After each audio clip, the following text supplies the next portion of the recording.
Hello again, welcome back, and thank you for watching this video. We're going to dive right into the sections in your dashboard, and as non-intuitive as it may be, we actually want to start with the bottom one called Settings.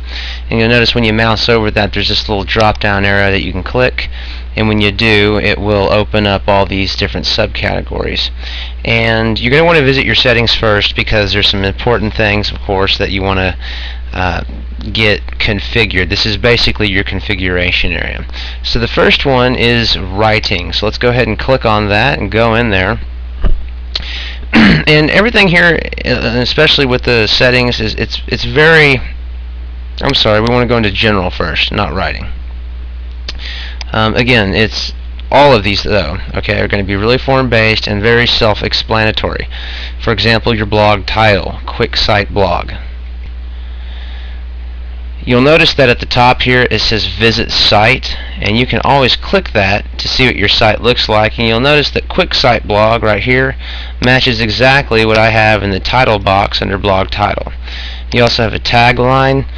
This would be basically for it's your logo in essence.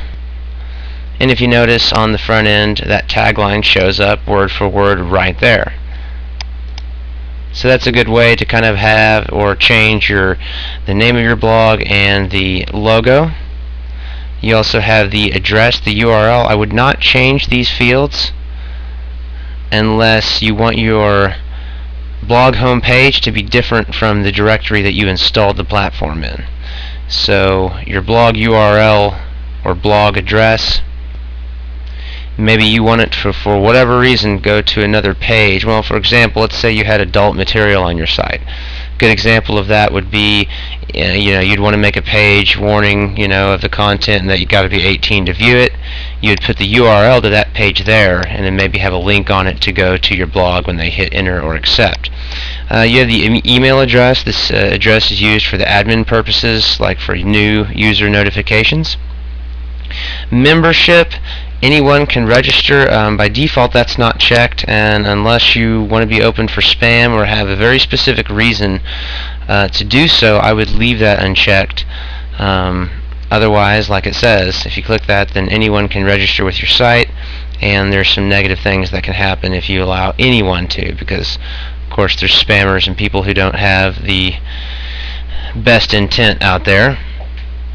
And new user default role. There's going to be opportunities for users to register with your site, and you actually have different levels, okay, to assign them. This comes into play if you're operating a fairly large site. Kind of a newspaper publication is a good example of that, where you might have people underneath you that you want to allow back-end access, but not to be able to change as many things as you can. So again, these are user levels. If you're just starting out, I wouldn't change that. I would leave that as subscriber, because that keeps that's the most secure level, and obviously you don't want a new user, especially if you select this for anyone to register. You don't want them to have administrative access to your site or anything like that. But of course, down here you've got time zone options, date format, time format, and you let it know what date the week starts on. This kind of comes into play because how your blog is organized, especially if you have a lot of material and pages, this will help in organizing that by date, and also convey to your users any time formats, time zones, and that comes into play if you've got content that is of a time-specific nature.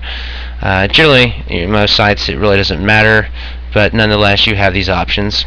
If you just want to kind of leave it the same, or just leave it by default, you certainly can. The only thing you may want to change is your time zone. And that's really what your general settings go over. It's just that. It's the most general basic settings of your site, kind of specifying the title, the slogan, URLs, and how you want your time and dates to be displayed. Alright, going down the list here, we have general as the first one, which we just went over. Now we want to go into writing. This is going to refer to when you create content, you actually have quite a few options or creative options on how content is treated, and also how it can be added or sent to other sites. So for example, we have the size of the post box. It's by default set at 10 lines.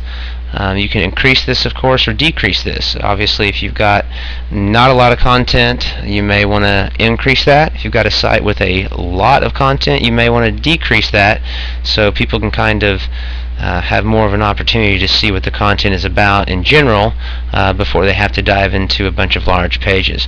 You can also convert emoticons and tell WordPress if you want them to correct invalidly nested XHTML automatically. Default post category, default link category, we'll get into that. This drop down box will actually tell you all the available categories, but these have to be created in another section, which we'll get to.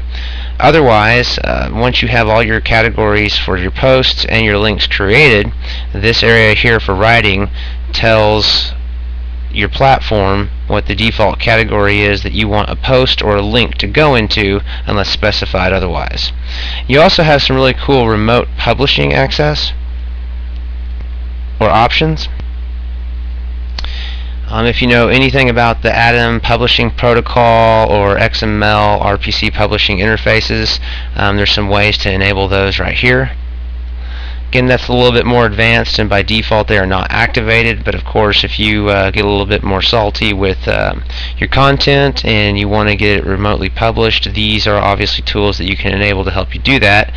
To get into each one of those is a little outside the scope of this tutorial. You can also actually have an email account set up, and you'll have to be careful with this and set it up in a special way.